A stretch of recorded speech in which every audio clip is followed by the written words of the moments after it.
네, 우리 성도님들 진심으로 환영하고 축복합니다.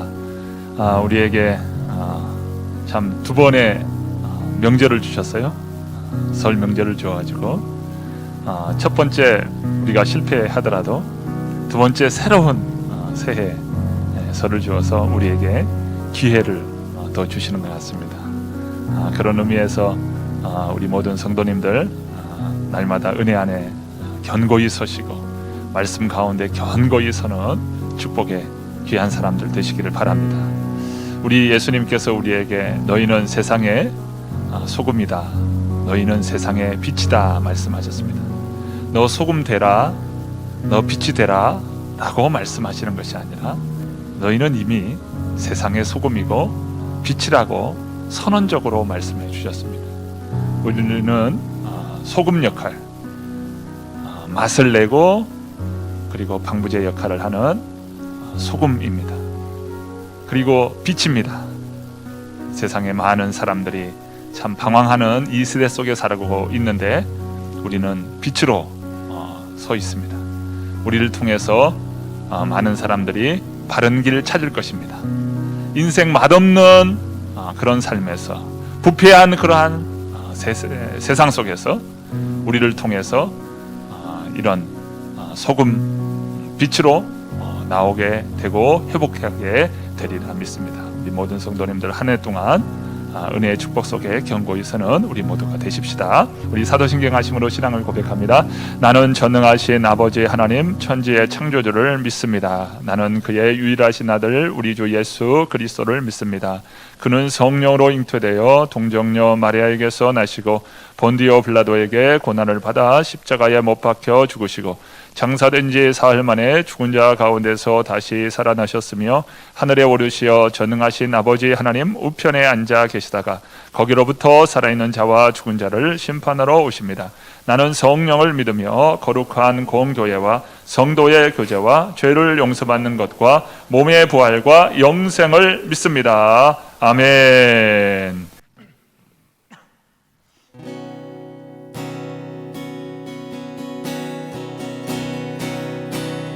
주의 이름을 찬양해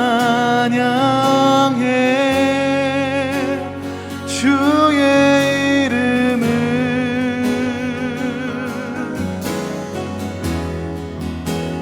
주의 이름을 찬양해 영화로운 주 이름 찬양 주의 이름을 찬양해 주의 이름을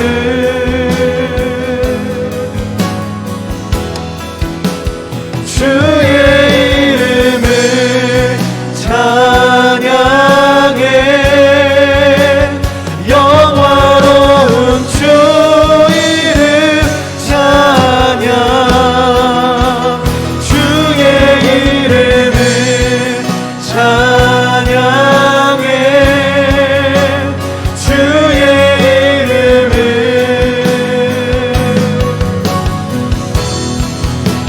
주의 이름을 찬양해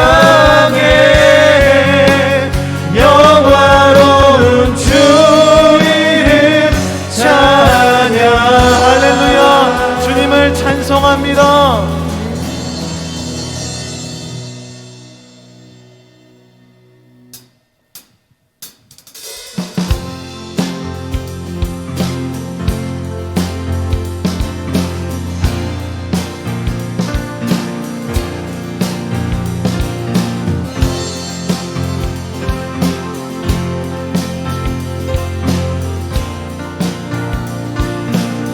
고백합니다. 죄짐 맡은 우리 구주 어찌 좋은 친구인지 걱정 의심 무거운지 우리 주께 맡기세 주께 고함 없는 고로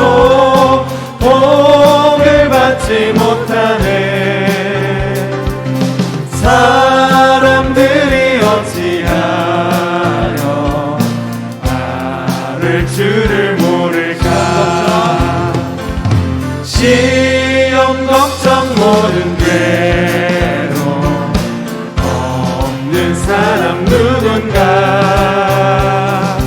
부질없이 낙심 말고 기도드려 하는데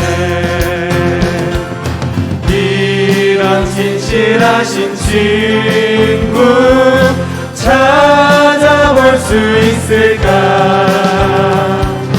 우리 약함하시오니 어찌 아니하될까 근심 걱정 무거운지 아니 진짜 누군가 이 남처는 우리 예수 주께 기도드리세 세상 친구 멸시하고 너를 조롱하여도 예수 품에 안기어서 작은 일로 받겠네 죄진 맡은 우리 구주 어찌 좋은 친구인지 걱정 근심 무거운지 우리 주께 맡기세 주께 고함 없는 고로 복을 받지 못하네 사람들이 어찌하여 나를 주를 모를까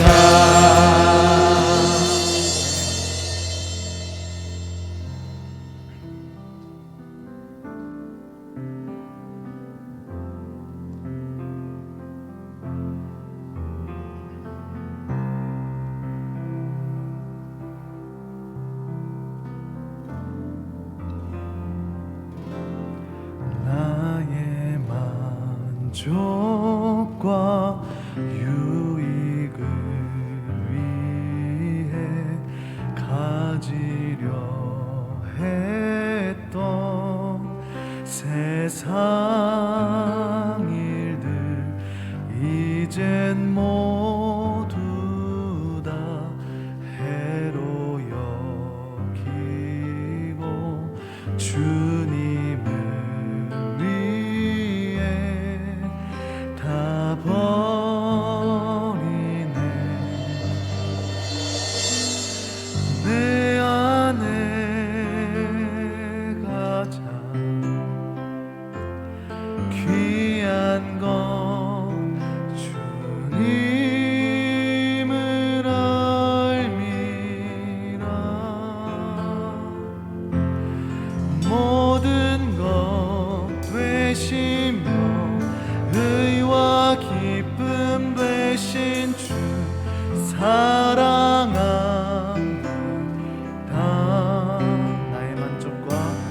나의 만족과 유익을 위해 가지려 했던 세상 일들 이젠 모두 다 해로 여기고 주님을 위해 다 버리네 내 안에 가장 귀한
되시며 의와 기쁨 되신 주 사랑합니다. 한 번 더 내 안에 내 안에 가장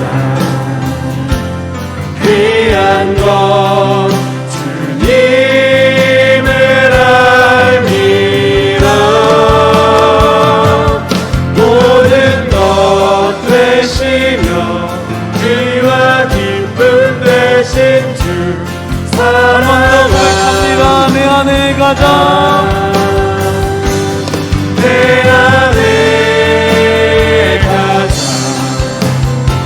귀한 것 주님을 알리라. 모든 것 되시며 의와 기쁨 되신 주 사랑합니다. 내 안에 가장 내 안에 가장 귀한 것 주님을 알미라. 모든 것 되시며 의와 기쁨 되신 주 사랑합니다. 내 안에 가장 귀한 것 주님을 알미라. 모든 것 되시며 의와 기쁨 되신 주 사랑합니다.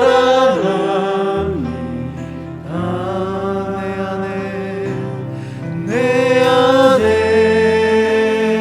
가장 귀한 것 주님을 알미라. 모든 것 되시며 의와 기쁨 되신 주 사랑합니다.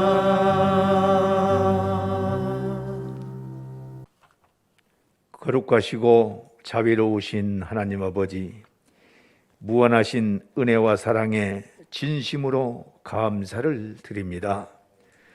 구원의 기쁨과 부활과 영생의 소망을 주신 하나님께 찬양과 영광을 올려드립니다. 이 시간 우리 모두를 성령으로 충만하게 하셔서 영과 진리로 예배하도록 인도하여 주시옵소서. 주님의 전에 함께하지 못하고 가정에서 예배하는 성도들에게도 동일한 은혜로 인도하여 주실 줄 믿습니다. 지난 한 주간 고유 명절을 가족과 함께 하나님께 예배드리며 은혜 가운데 보내게 하심을 감사드립니다. 언제나 우리와 함께 하시며 약속을 이루어 주시는 신실하신 하나님이 계시므로 날마다 새 힘을 얻게 하시니 감사를 드립니다. 21년 한 해를 시작하며 더욱 말씀을 가까이 하도록 인도하여 주심도 감사드립니다. 살아 역사하시는 하나님 말씀에 순복하는 믿음의 백성 되도록 은혜를 베풀어 주시옵소서. 영혼 구원을 위해 하나님께서 사용하시는 교회 되기를 간절히 원합니다. 이 시대에 새로남 교회를 택하여 주시고 하나님의 충만한 은혜의 강물이 온 세상에 흘러 넘치게 하옵소서. 맡겨주신 영혼들을 구원하는 축복의 통로로 인도하여 주시기를 간절히 원합니다. 또한 우리의 삶이 말씀대로 행하는 믿음 되어서 복음의 증거를 나타내는 삶이 되도록 주관하여 주시기를 기도드립니다. 단 위에서 말씀을 전하실 목사님에게 강력한 성령의 기름 부으심을 허락하여 주셔서 말씀이 선포될 때 영혼을 살리고 구원하는 능력의 말씀으로 성취될 것을 믿습니다. 때때로 우리의 앞길에 어려움과 문제가 있을지라도 약속대로 선하게 이루실 하나님을 끝까지 신뢰하고 잠잠히 기도하며 기다리는 마음에 자녀되도록 성령님께서 주장하여 주시옵소서. 새로운 한 주간도 주신 말씀 안에서 하나님 아버지의 뜻을 찾으며 승리하는 자녀들 되기를 원하오며 우리를 구원하시고 우리를 인도하시는 우리 주 예수님의 이름으로 기도드리옵나이다. 아멘.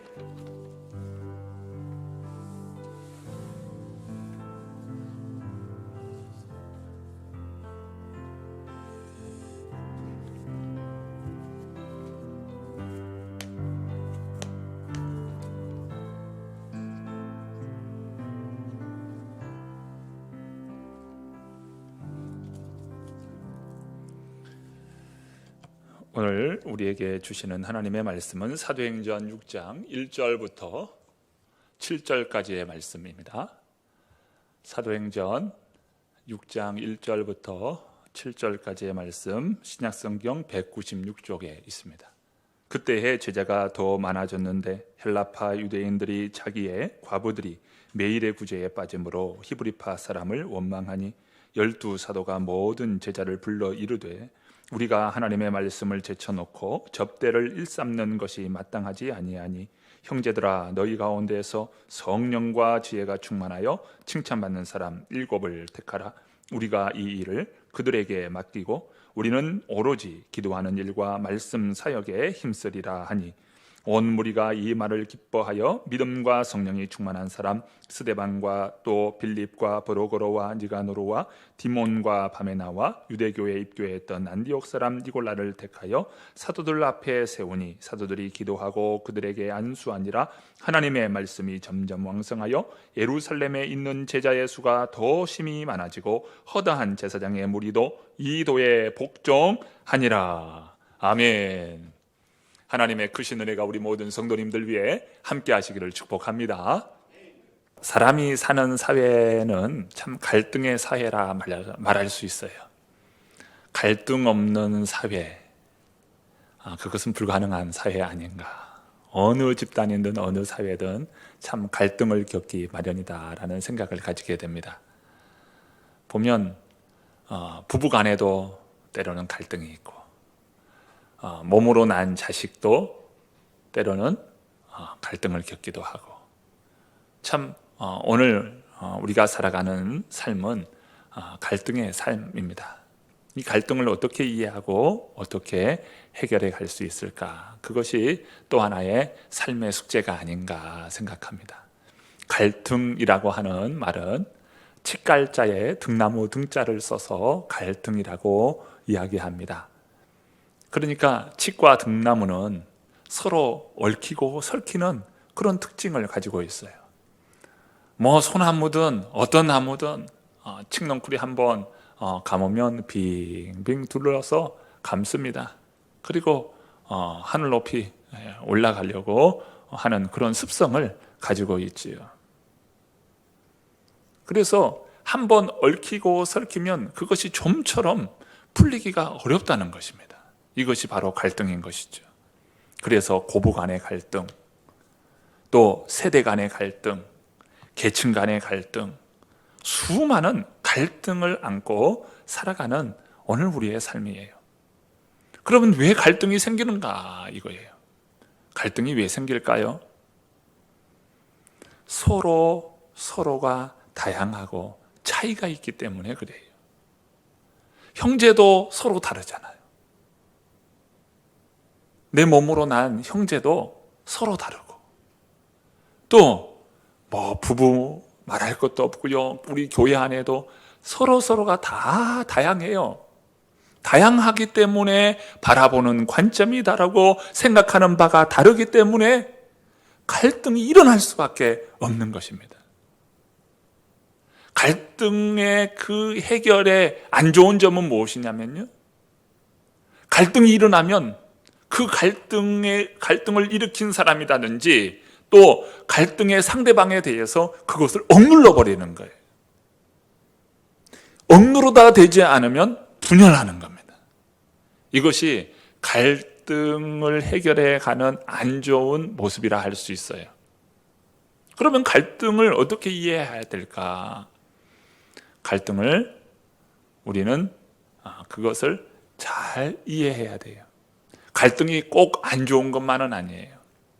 갈등을 통해서 새로운 것을 보고 보다 더 발전적인 것으로 나아갈 수 있는 미래지향적인 그런 생각을 가질 수 있는 것 또한 갈등을 통해서 나타납니다. 그러니 갈등을 잘 해결해야 돼요. 오늘 성경에 보면 초대교회 안에 내부적인 갈등이 일어나는 말씀을 보여주고 있어요. 초대교회는, 이 예루살렘 교회는 많은 사람들이 모이는 큰 교회가 되었어요. 표적과 기사가 나타납니다.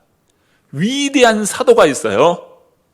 그럼에도 불구하고 갈등이 일어나는 거예요. 교회가 성장하고 표적과 기사가 나타나고 위대한 지도자인 사도들이 있음에도 불구하고 갈등이 생겨나게 되더라는 것입니다. 그런데 오늘 본문에 나타난 갈등의 모습은 단순해 보이지만 이 갈등의 골이 상당히 깊다는 것을 알 수가 있어요.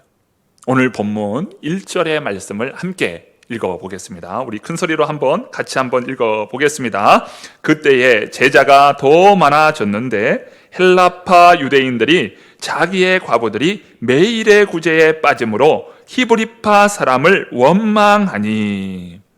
자, 오늘 본문의 이 갈등의 원인은 히브리파, 헬라파 교회 안에 이렇게 파벌이 생겼다는 것이 이게 갈등의 깊은 골이라는 거예요. 교회가 이렇게 어느 출신이냐 라고 따지면서 묻기 시작하면 이게 참 곤란한 갈등이 생겨나게 되는 겁니다. 히브리파, 헬라파. 먼저 헬라파 이 유대인들인데요, 이 사람들을 가리켜서 디아스포라 유대인이라고 말합니다. 무슨 말이냐면 흩어진 유대인들이라는 말인데요, 원래 유대인들은 이스라엘 본토 안에 다 거하여 있었죠. 그런데 외세의 그 침입에 의하여서 흩어질 수밖에 없었어요. 아수르에 의하여서 강제로 이주시켰습니다. 그리고 또 페르시아가 또 남유다를 흩어놓았고요. 또 바벨론에 의해서 흩어지게 되었고요. 또 그 이후에는 헬라 제국에 의해서 흩어지게 되었습니다.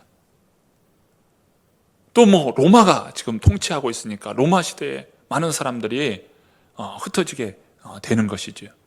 이렇게 예루살렘을 중심으로 한 이 유대 사회 안에서 이들은 흩어질 수밖에 없는 그런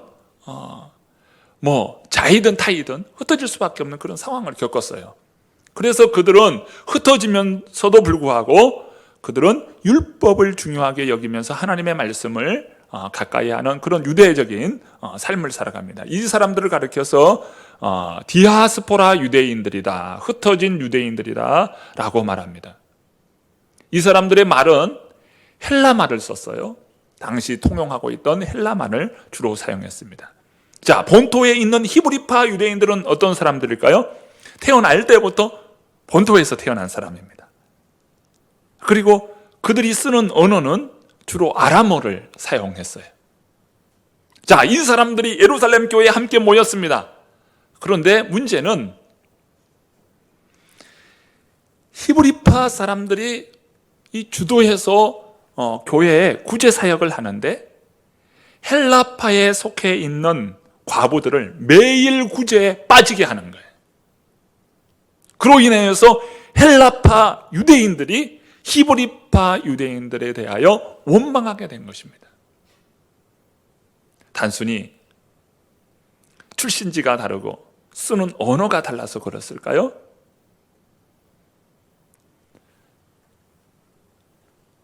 이 예루살렘 교회에 큰 박해가 일어납니다. 특별히 스데반이 순교하는 그러한 일이 일어나게 돼요. 스데반의 순교로 말미암아 예루살렘 교회의 많은 성도님들은 흩어지게 되었습니다. 핍박이 오니까요. 그 핍박을 피하기 위해서 흩어지게 되는 거예요. 그런데 사도행전 8장 1절 말씀을 보면 사도들은 흩어지지 않고 예루살렘에 머무르게 됩니다. 자, 이상하죠? 자, 사도행전 8장 1절 말씀을 보겠습니다. 그날에 예루살렘에 있는 교회에 큰 박해가 있어 사도 외에는 다 유대와 사마리아 모든 땅으로 흩어지니라. 이렇게 말씀하고 있죠. 왜 사도들은 이 박해 가운데 피하지 않았을까요? 자, 여기에서 히브리파 유대인들과 헬라파 유대인들의 이 사고방식 때문에 그래요. 특별히 율법에 대한 태도 때문에 그렇습니다. 헬라파 유대인들은, 흩어진 유대인들은 율법에 대해서 상당히 관대하고 개방적이고 자유로운 태도를 가졌어요. 그런데 히브리파 유대인들은 율법을 고수하면서 율법에 대해서 강력한 태도를 가집니다. 그러다 보니까 헬라파 유대인들에 대해서 굉장히 적대시한 그런 모습이 등장하게 되는 것이죠. 아, 저들은 근본도 없다. 율법에 대한 근본도 없다. 이렇게 생각했던 모양이에요. 그래서 율법에 대한 태도로 인하여서 골이 깊어지는 겁니다. 단적인 모습이 등장하는데요. 사도행전 21장에 사도 바울이 예루살렘에 머무르게 됩니다. 그때 주의 형제 야고보, 이 사람은 바로 예루살렘 교회의 최고 지도자였습니다. 당시 그 주의 형제 야고보가 바울에게 권면하는 내용이 나오는데요.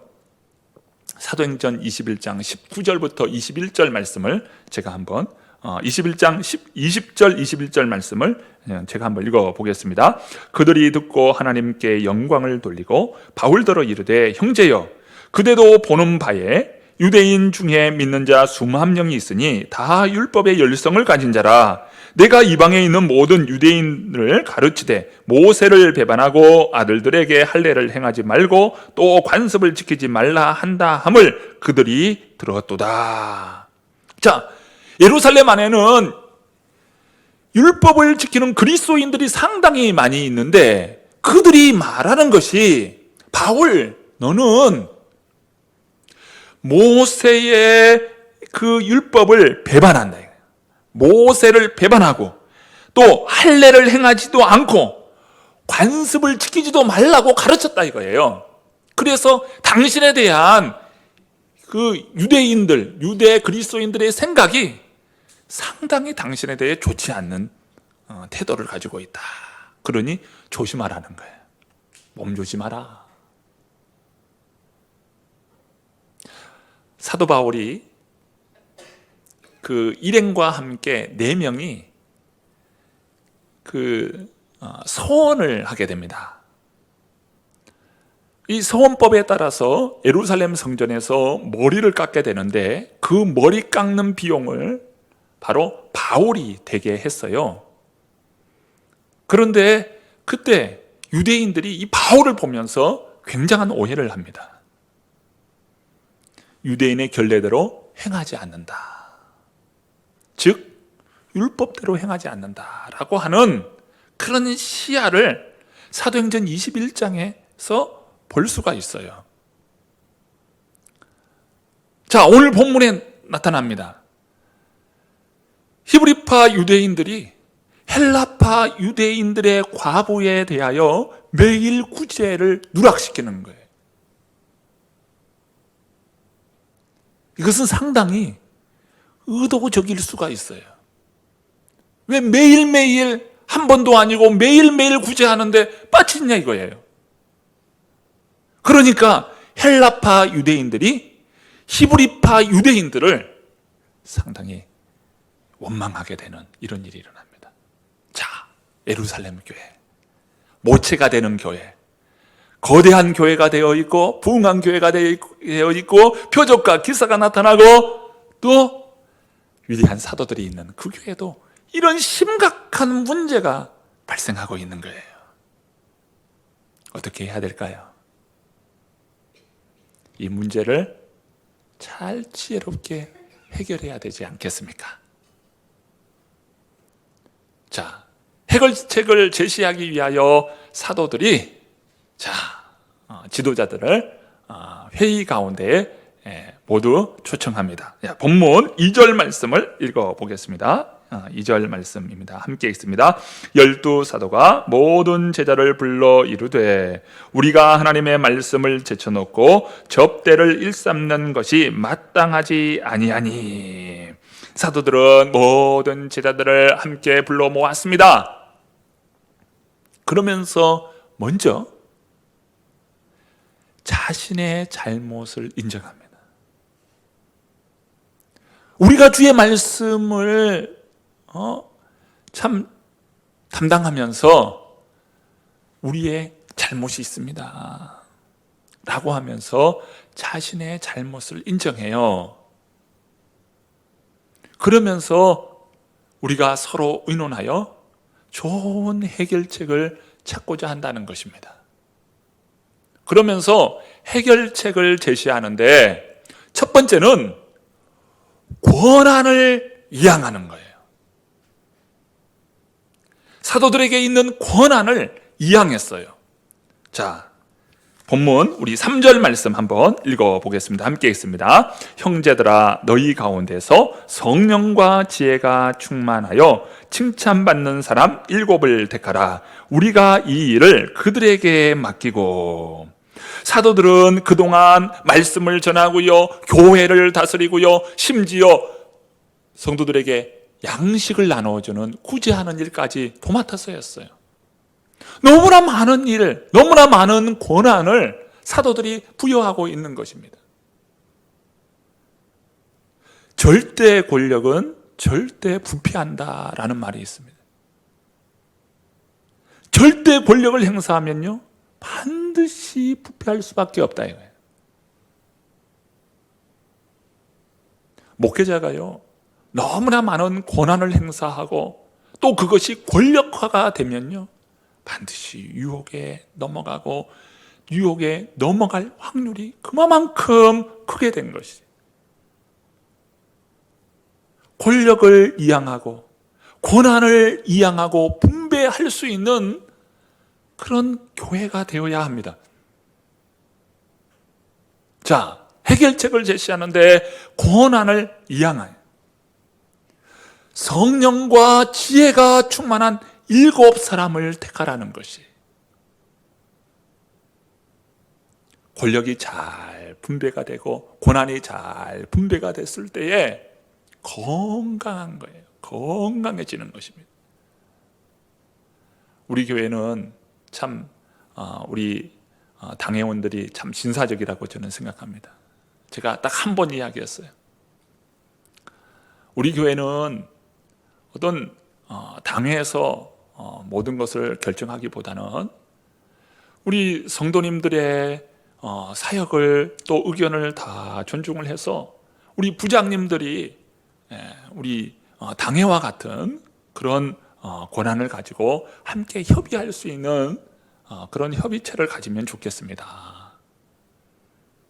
그렇게 제가 의견을 제시했을 때 장로님들이 다 좋은 마음으로 그렇게 하자고 말씀하셔요.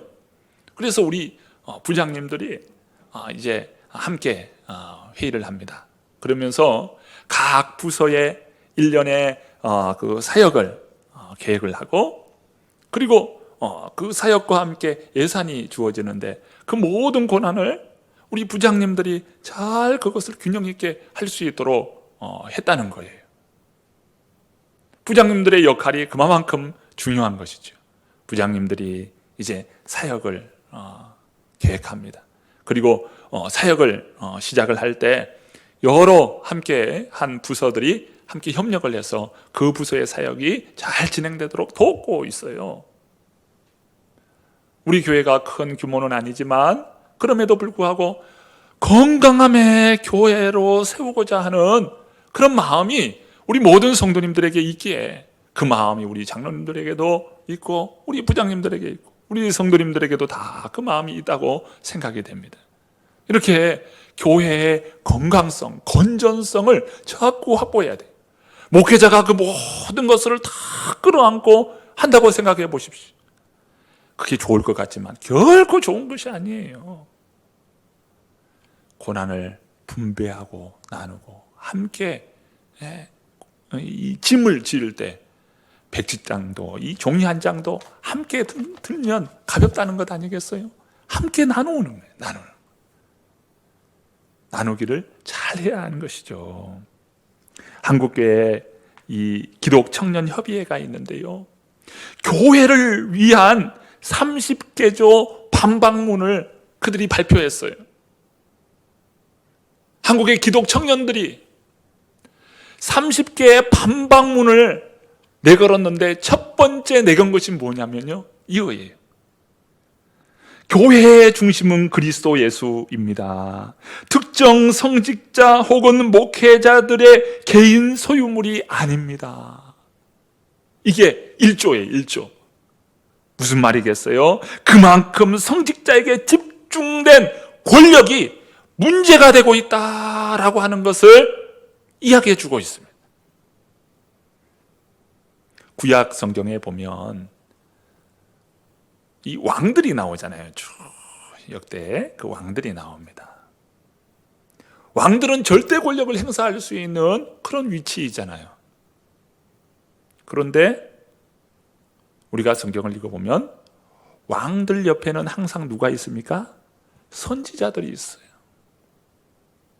왕이 바른 판단을 할 수 있도록, 또 왕이 잘못을 했을 때는 선지자가 과감하게 왕의 그 잘못을 하나님의 말씀을 통하여 그들에게 전달합니다. 다윗도 그랬죠. 밧세바의 이 간음 사건을 이 나단 선지자가 지적하면서 그를 회개시키잖아요. 이스라엘은 그 왕이 하나님이라고 하는 사상을 가지고 있습니다. 그러니까 무슨 말입니까? 인간이 절대 권력을 행사할 수 없다라고 하는 것을 보여주는 것입니다. 자, 교회가 어떻게 참 갈등을 해결합니까? 첫 번째는 고난을 이양하는 거예요. 두 번째, 어떻게 갈등을 해결하나? 말씀을 통해서 보니 본질에 집중하고 본질에 충실했다는 거예요. 본질을 찾아가는 거예요. 자, 말씀 한번 볼까요? 자, 2절 말씀 보면 중반절에 보면 우리가 하나님의 말씀을 제쳐놓고 접대를 일삼는 것이 마땅하지 아니하니, 4절 말씀 읽어봅니다. 함께 읽습니다. 오로지 기도하는 일과 말씀 사역에 힘쓰리라 하니. 사도들에게 가장 중요한 사역은 무엇일까요? 집중해야 될 사역, 바로 말씀 증거 사역이죠. 사도들이 집중해야 될 사역은 말씀 사역이에요. 목회자에게서 중요한 사역은 무엇일까요? 성도들에게 하나님의 말씀으로 잘 양육하고 말씀을 선포하고 선포된 말씀이 우리 성도님들 한 분 한 분 위에 잘 심겨지도록 그 사역에 집중하는 거예요. 말씀 사역을 잘 감당하면요, 교회가 진리 가운데 바로 섭니다. 그리고 구원의 은혜가 충만히 임해요. 말씀 사역이 그만큼 중요한 사역이 되죠. 교회는 말씀 사역만 있나요? 그렇지 않아요. 교회도 다양한 행정적인 일들이 많이 있어요. 행정적으로 해야 될 일들이 있다 이거예요. 또 구제나 선교나 다양한 사역들이 많이 있어요. 그 모든 사역들이 있지만 각자의 주어진 사역, 본질에 충실할 때 갈등이 해결이 됩니다. 갈등을 어떻게 해결하나? 본질에 집중하는 거예요. 가정 안에도요, 갈등이 일어나죠. 왜 갈등이 일어납니까? 물질 때문입니까? 아니면 기타 여러 가지 경제적인가 상황적인 그런 것 때문에 갈등이 일어나나요? 먼저는 갈등을 해결하기 위해서는 가정의 본질인 사랑이 회복해야 돼요. 사랑이 회복이 되면요, 갈등의 요소들이 점점 해결되는 것을 보게 될 것입니다. 그런데 사랑이 없으면요, 어때요? 누르고 튕기고 분열되는 거예요. 이 본질에 충성할 때 갈등이 해결이 되는 것입니다. 이 초대교회는 바로 본질을 찾아간 거예요. 목회자가 권력이나 물질 이런 것을 욕심을 내면요, 문제가 발생해요. 교회가 본질에 충실하면요, 갈등이 해결이 돼요. 여러분, 문제가 생겼습니까? 그러면 본질을 되찾아야 돼요. 본질에 충실해야 돼요. 그러면 갈등이 점점 해결되는 것을 보게 될 것입니다. 자, 초대교회는요, 이렇게 갈등이 일어날 때 먼저는 권력을 이양했고요, 두 번째는 본질에 충실했어요. 이제 세 번째는 갈등이 일어날 때 서로가 서로에 대하여 인정하는 겁니다. 갈등이 어떻게 생긴다고요? 서로 보는 관점이 다르니까. 자신의 생각만 주장하다 보면 갈등이 생기는 건데, 그런데 서로가 서로를 인정하면요, 갈등이 해결되기 시작해요. 자, 오늘 본문 한번 또 보시죠. 5절, 6절 말씀을 한번 읽어보시기 바랍니다. 5절, 6절 말씀 읽겠습니다. 온 무리가 이 말을 기뻐하여 믿음과 성령이 충만한 사람 스데반과 또 빌립과 브로고로와 니가노로와 디몬과 바메나와 유대교에 입교했던 안디옥 사람 니골라를 택하여 사도들 앞에 세우니 사도들이 기도하고 그들에게 안수하니라. 자, 오늘 본문에 나타난 7명의 집사님들이 있어요. 스데반, 빌립, 브로고로, 니가노로, 디몬, 바메나, 또 니골라. 7의 집사님들이 있잖아요. 그런데 이 7명의 집사님들은 하나같이 헬라식 이름이었어요. 즉 무엇을 나타냅니까? 이분들은 헬라파에 소속되어 있는 집사님들이었다는 거예요. 교회가요, 불균형스러운 거예요. 히브리파 중심의 교회가 된 거예요. 불균형이죠. 그런데 이러한 갈등을 통해서 어떻게 합니까? 교회가 균형을 갖게 되는 거예요. 교회가 균형을 가지니까요, 참 놀라운 일이 벌어져요. 스데반을 통하여서 이제 그는 복음 사역을 감당합니다. 그러면서 최초의 순교당하는 그런 영광이 바로 이 스데반 집사님을 통해서 최초의 순교자가 나와요. 빌립이라고 하는 이 집사님은 어떠했나요? 사마리아에 복음을 증거하는 복음 전도자가 됩니다. 그리고 에디오피아 내시 간다게에게 말씀을 전하고 그에게 세례를 베풀어요. 스데반과 빌립과 같은 위대한 지도자가 나오는 거예요. 갈등이 일어납니다. 갈등이 일어나면 눌리고 안 되면 분열하고, 이런 양상으로 가는 것이 아니라 갈등을 통해서 보다 더 미래적이고 보다 더 새롭게 도전하고 새로운 것으로 나아갈 수 있도록 길을 열어주고, 또 그 일을 통해서 지도자를 세우는 거예요. 그 지도자를 통하여서 복음이 위대하게 일어나게 됩니다. 복음이 어떻게 일어나게 되는지 단적인 한 모습을 보게 되는데요.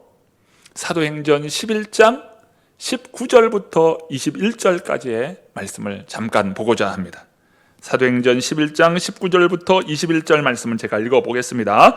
그때에 스데반의 일로 일어난 환란으로 말미암아 흩어진 자들이 베니게와 구브로와 안디옥까지 이르러 유대인에게만 말씀을 전하는데, 그 중에 구브로와 구레네 몇 사람이 안디옥에 이르러 헬라인에게도 말하여 주 예수를 전파하니 주의 손이 그들과 함께 하심에 수많은 사람들이 믿고 주께로 돌아오더라. 자, 헬라파 유대인들이요, 성령으로 충만해지고 말씀 사역을 감당하고 복음 사역을 감당하는데요, 특별히 안디옥에까지 가가지고 그곳에 하나님의 말씀을 전하는데, 그 안디옥은 헬라 사람들이에요. 즉 무슨 말입니까? 이방 사람들인 거예요. 이방 사람들에게 복음을 전하는데 그곳에서 믿는 사람들이 많이 일어나게 되는 거예요. 그래서 태어난 교회가 있는데 그 교회가 바로 안디옥 교회입니다. 안디옥 교회가 어떤 교회입니까? 바로 위대한 사도인 사도 바울이 바로 사역자로 태어난 교회가 안디옥 교회예요. 안디옥 교회를 통하여서 참 땅끝까지 복음이 전해지는 그런 일을 감당하는 교회가 되게 되는데, 바로 그 교회가 헬라파 유대인들을 통하여서 교회가 세워졌다는 것 아니겠습니까? 무슨 말씀이에요? 갈등이 일어나면 누르고 찢어지는 것이 아니라 갈등을 잘 해결하면서 오히려 지도자를 세울 때요, 그 지도자를 통하여서 주님이 기뻐하는 복음 사역을 감당하게 된다는 것 아니겠습니까? 여러분, 갈등이 일어납니다. 갈등을 어떻게 다루는지가 중요한 거예요. 성숙한 기독교인들, 성숙한 신앙인은요, 갈등이 없는 것이 아니라 갈등을 잘 해결하는 그리스도인들이 성숙한 그리스도인이에요. 성숙한 신앙인, 성숙한 그리스도인은요, 서로가 서로를 인정할 줄 압니다. 상대방을 존중할 줄 아는 사람이에요. 서로 다름을 인정하고 다름을 존중할 수 있을 때 이 사람은 성숙한 사람이 되는 것입니다. 교회가 보세요, 참 성숙하지 못했을 때는 분열하고 아프고 가시가 돼요. 그런데요, 성숙한 교회는요, 포용하고 보다듬고 서로 인정하는 거예요. 이것이 바로 좋은 교회 아니겠어요? 성숙한 그리스도인들 되시기를 바랍니다. 자, 이렇게 성숙한 교회가 될 때 어떤 결과가 일어날까요? 자, 본문 7절 말씀입니다. 7절 다 함께 읽어보시겠습니다. 하나님의 말씀이 점점 왕성하여 예루살렘에 있는 제자의 수가 더 심히 많아지고 허다한 제사장의 무리도 이 도에 복종하니라. 아멘. 이렇게 갈등이 해결되면서 보다 더 주의 복음이 확장되어 나가는데요, 하나님의 말씀이 왕성하여서 허다한 제사장들, 이 제사장들은요, 이방의 제사장들이에요. 이방의 많은 불신자들이 주님 앞에 나와 회복하게 되는 이런 역사가 일어나는 것입니다. 갈등이 좋은 겁니까? 나쁜 겁니까? 갈등을 어떻게 다루느냐에 따라서 갈등이 좋을 수가 있고요, 갈등을 어떻게 다루느냐에 따라서 갈등이 심히 안 좋은 것 될 수가 있어요. 갈등까지도 좋은 것으로 받을 수 있기를 바랍니다. 우리가 사는 세계에는요, 항상 좌우가 있어요.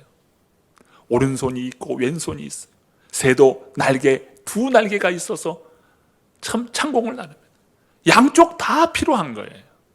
서로가 서로를 인정하고 보듬고 인정해 줄 때 참 좋은 교회요, 성숙된 그리스도인이 되는 것입니다. 우리 성도님들은 이 한 해 참 살아가는 동안에 우리 주님께서 은혜와 축복을 많이 누릴 수 있기를 바랍니다. 갈등까지도 참 성숙함으로 극복해 나가고 이것을 통하여서 하나님께서 더 귀하게 세워주심으로 말미암아 하나님의 말씀이 왕성하게 일어나고 수많은 사람들이 주의 복에, 주의 도 앞에 복종되는 그런 은혜의 역사가 일어나기를 간절히 축원합니다. 기도하겠습니다. 하나님 아버지 감사합니다.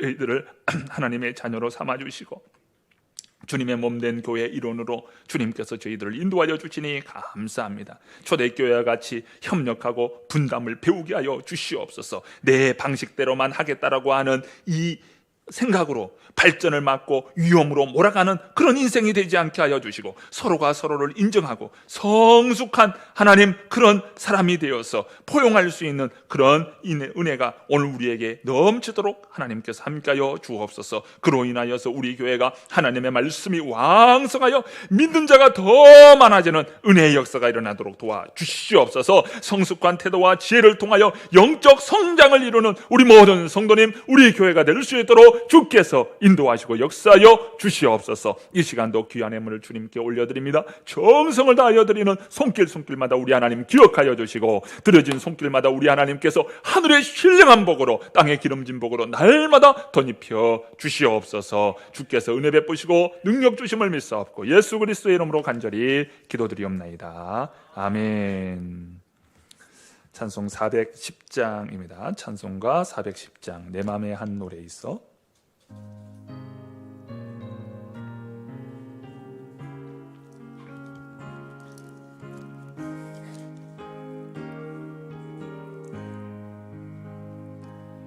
내 맘에 한 노래 있어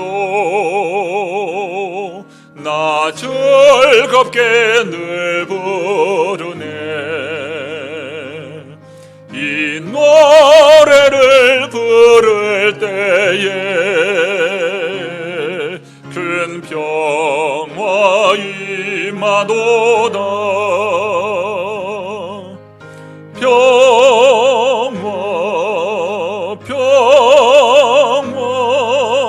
하나님 주신 선물 그 놀라운 주의 평화 하나님 선물일세 주 십자가 지심으로 날 구원해 주셨으며 주 예수님 고난받아 나 평화 누리도다 평화 하나님 주신 선물 그 놀라운 주의 평화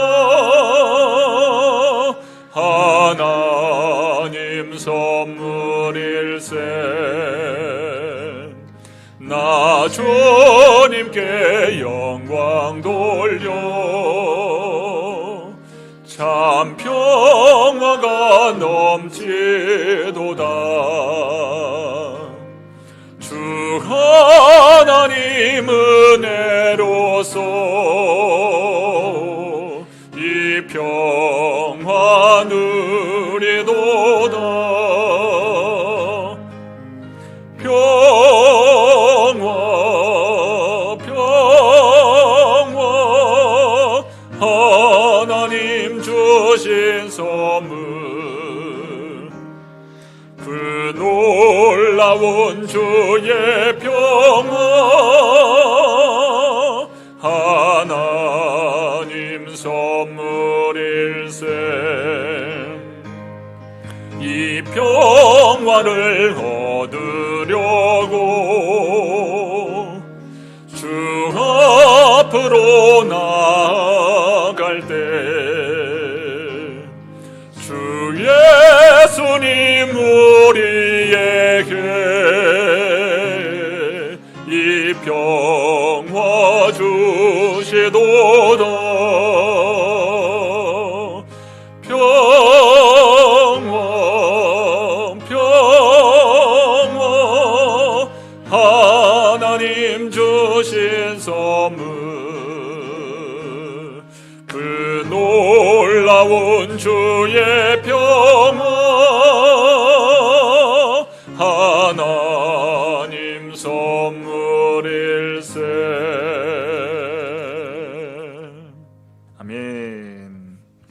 소식을 전합니다.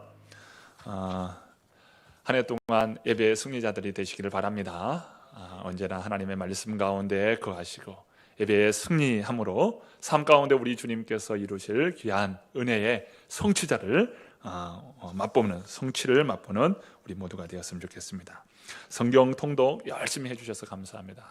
하나님 말씀을 늘 가까이 하고 하루의 시작을 말씀을 읽으면서 하루를 시작할 수 있기를 바랍니다. 2월에 기도가 있지요. 매일 한 번씩 기도하면서 선포하시기를 바랍니다. 사업장에서, 가정에서 여러분 거하는 그곳에서 여러분 선포하시면 좋겠습니다. 자리에서 일어나실까요? 일어나셔서 주의 영광 이곳에 두 손 높이 들어 찬양합니다.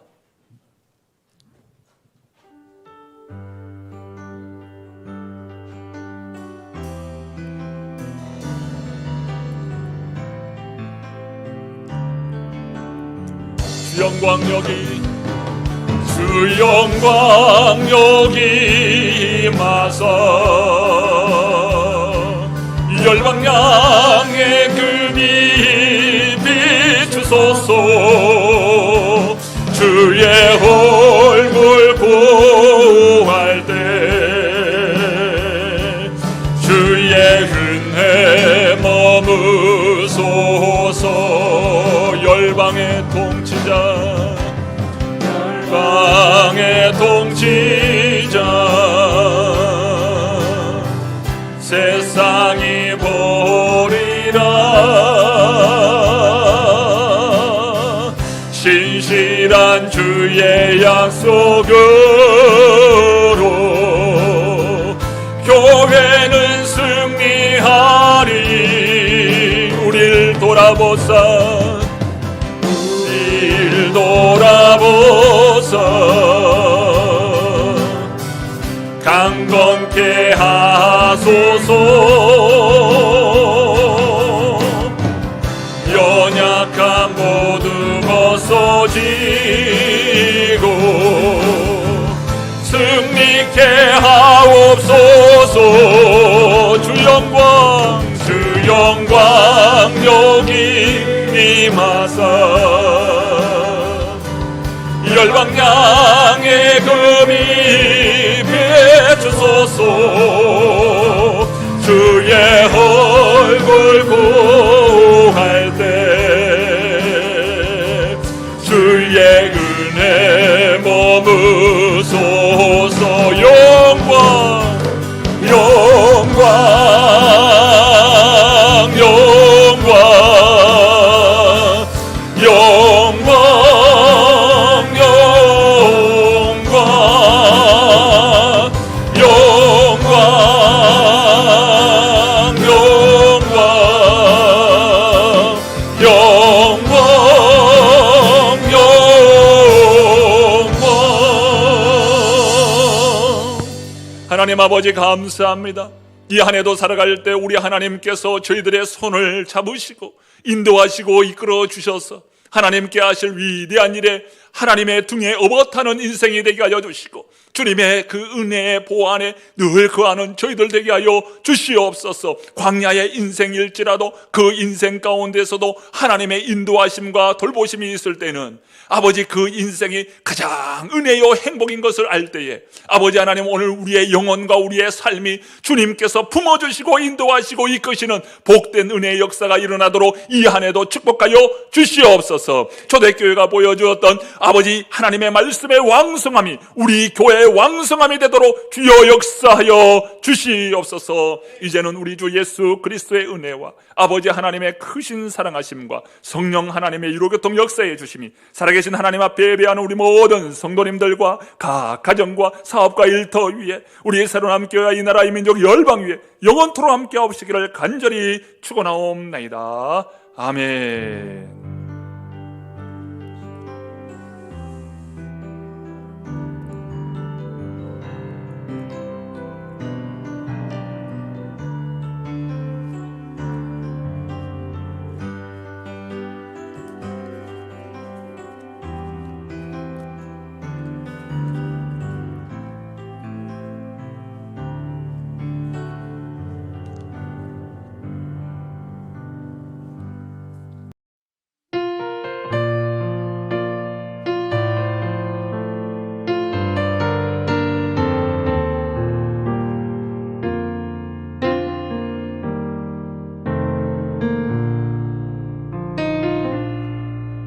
거친 바다 위를 가는 외로운 배처럼 우린 모두 홀로 이 길 걸어가고 있네.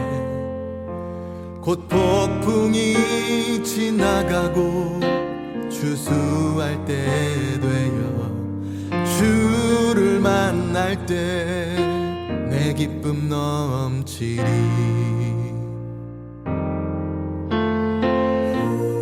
험한 이 세상에 내 피난처 되시며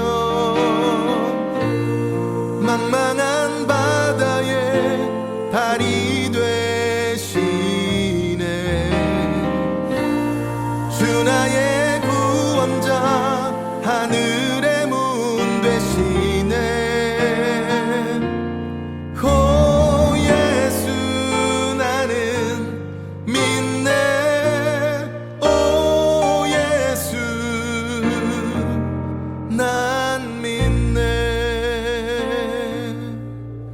거친 바다 위를 가는 외로운 배처럼 우린 모두 홀로 이 길 걸어가고 있네. 곧 폭풍이 지나가고 추수할 때 되어 주를 만날 때 내 기쁨 넘치리. 험한 이 세상에 험한 이 세상에 내 피난처 되시며 망망한 바다에 달이 되시네. 주 나의 구원자 하늘의 문 되시네. 오 예수 나는 믿네. 오 예수 난 믿네.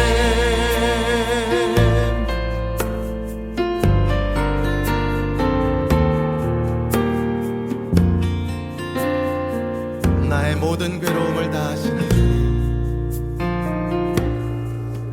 나의 모든 괴로움을 다 아시는 주님, 신실하게 내 눈물 닦아주시네. 세상이 조롱하여 날